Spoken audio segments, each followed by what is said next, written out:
অপ্রিয় সাংবাদিক সহকর্মী বন্ধুরা, আসসালামু আলাইকুম। এটি আমার জন্য খুব সৌভাগ্যের বিষয় যে পূর্ণভূমি সিলেটে জেলা প্রশাসকের দায়িত্ব পালন সরকার আমাকে যে কোনো কারণেই হোক আমাকে দায়িত্ব দিয়েছেন, হয়তো উপযুক্ত মনে করছেন বলেই এখানে দায়িত্ব দিয়েছেন। আমি প্রথমত চেষ্টা করব আমার সর্বোচ্চ দিয়ে যে এই জেলার জন্য এবং মানুষের জন্য কাজ করতে, এবং আমি এই দায়িত্ব পালন করার জন্য সকল শ্রেণী পেশার মানুষের সহযোগিতা চাই। এবং আমি আশা করছি যে সবাই মিলে যখন কাজ করব সেটি অবশ্যই এই সিলেট একটি সুন্দর জেলা পরিণত হবে এবং সকলেই এটার বেনিফিশিয়ারি হবে। এবং আমি সকলকে অনুরোধ করব যেন সবাই নিয়ম মানে এবং আইন মেনে চলার চেষ্টা করে। আমি সেই কাজটাই করার চেষ্টা করব। এখানে বেশ কয়েকটা জিনিস আমার প্রায়োরিটি থাকবে। প্রথমত আইন শৃঙ্খলা, পরিবেশ, পর্যটন, শিক্ষা, স্বাস্থ্য, এই বিষয়গুলো আমার মানে সকল কাজই প্রায়োরিটি থাকবে, কিন্তু এই কয়েকটা কাজের জন্য আমার স্পেশাল অ্যাটেনশন থাকবে। বিশেষ করে আপনারা জানেন যে সিলেট হচ্ছে একটি আমাদের প্রকৃতি কন্যা, সুতরাং প্রকৃতি কন্যার জন্য প্রকৃতির মতোই থাকে, সেটা আমরা সবাই মিলে চেষ্টা করব এখানে। এবং এখানে অবশ্যই ডেভেলপমেন্ট হবে, সবই হবে, কিন্তু সেটা হতে হবে সাস্টেনেবল ডেভেলপমেন্ট, টেকসই উন্নয়ন হবে, যাতে কোনোভাবেই কোনো পরিবেশের ওই ক্ষতি না হয়। কারণ আমি নিজেও পরিবেশের ছাত্র, সুতরাং আমি চাইবো যে পরিবেশের জন্য সুন্দর রেখে উন্নয়নটা নিশ্চিত করা যায়। সুতরাং সেক্ষেত্রে আমি সকল শ্রেণী পেশার মানুষের, বিশেষ করে এখানকার যারা রাজনৈতিক নেতৃবৃন্দ আছেন, শিক্ষিত সমাজ আছেন, এবং আমাদের এখানকার যারা মিডিয়া আপনারা যারা আছেন, এবং সকল শ্রেণী পেশার মানুষের সহযোগিতা হবে। আজকের দিনে শুধু সবাইকে সিলেটবাসীকে আমার সালাম এবং শুভেচ্ছা জানিয়ে আমি কাজ শুরু করতে চাই। আজকে দায়িত্ব নিয়েছি, আমি আশা করছি যে আমার এই সময়টা খুব ভালো যাবে এবং আমার জন্য খুবই একটা মেমোরেবল টাইম হয় সকলের জন্য। আমি সকলের সহযোগিতা চাই। ধন্যবাদ সবাইকে। আসলে কোনো প্রশ্ন না, আপনি যেহেতু আজকে এসেছেন গণমাধ্যম কর্মীরা এতদিন ধরে আসলে একটা ইস্যু নিয়ে কাজ করেছি, আমাদের একটু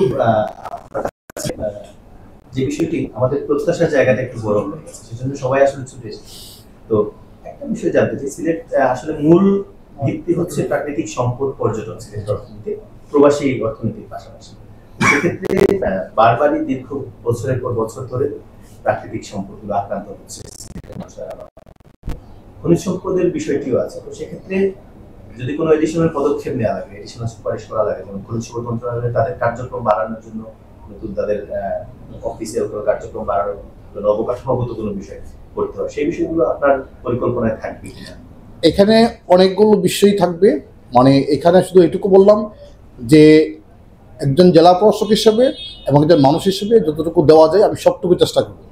এবং আপনারা জানেন যেহেতু আমি সবাইকে আমাকে চিনেন, সুতরাং আমি চেষ্টা করব যাতে এখানকার এই খনিজ সম্পদ বা পর্যটন বা প্রবাসী বিষয়ে যতগুলো বিষয় আছে সবগুলোকে অ্যাড্রেস করতে, এবং তার মধ্যে কিছু বিষয় থাকবে যেগুলো আমি একটু বেশি অ্যাটেনশন দেওয়ার চেষ্টা করব। কারণ এখানে যে কয়েকটা বিষয় বললাম, তো সেই বিষয়গুলো অবশ্যই আমরা চেষ্টা করব। কারণ সিলেট যেহেতু একটা পর্যটন এলাকা এবং এখানে প্রচুর টুরিস্টরা আসে এবং প্রাকৃতিক সম্পদ রয়েছে, কোনোভাবেই যেন প্রাকৃতিক সম্পদ নষ্ট না হয় সেটা আমাদের খেয়াল রাখতে হবে। এবং এটা শুধু জেলা প্রশাসন বা জেলা প্রশাসন বা সরকারি কর্মকর্তা একা দায়িত্ব নয়, সকল স্টেক হোল্ডার সবাই দায়িত্ব পালন করতে হবে। কারণ সবাই দায়িত্বশীল না হলে কিন্তু করাটা খুব মুশকিল। এই জন্য আমি সকলকে দায়িত্বশীল আচরণ বা ভূমিকা রাখার কথা অনুরোধ করবো। আমি আশা করছি যে সবাই মিলে কাজ করলে ইনশাল্লাহ অবশ্যই সেটা খুব ভালো থাকবে এবং আমাদের প্রাকৃতিক সম্পদ ভালো থাকবে, সংরক্ষিত থাকবে, পরিবেশ ভালো থাকবে, একই সাথে আমাদের পর্যটন নিশ্চিত হবে, পাশাপাশি আমাদের ডেভেলপমেন্ট নিশ্চিত হবে, তাতে কোনো সন্দেহ নেই। একটা প্রশ্ন হচ্ছে গিয়ে, আমরা এমন একটা পরিস্থিতির মধ্যে আপনি এসে জয়েন করেছেন।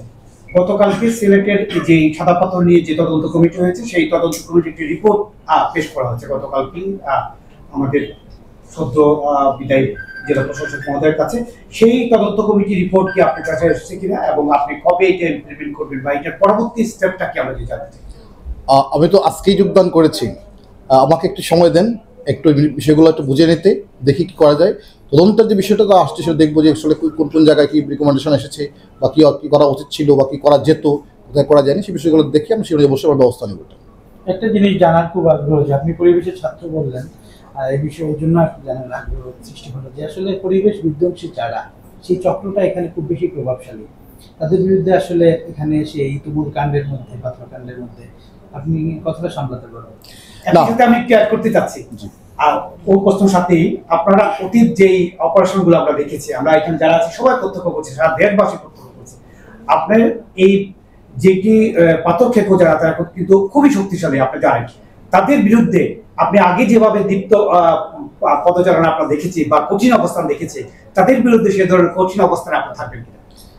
এখানে যদি আপনারা আমাদের সাথে থাকেন, জনগণ সাথে থাকে, তাহলে আমাকে যেমন দেখেছেন আমি এখনও তেমন আছি, তেমনই থাকবো। আমার একটা আনসার, যেমন দেখেছেন তেমনই থাকবো ইনশাআল্লাহ। Thank you.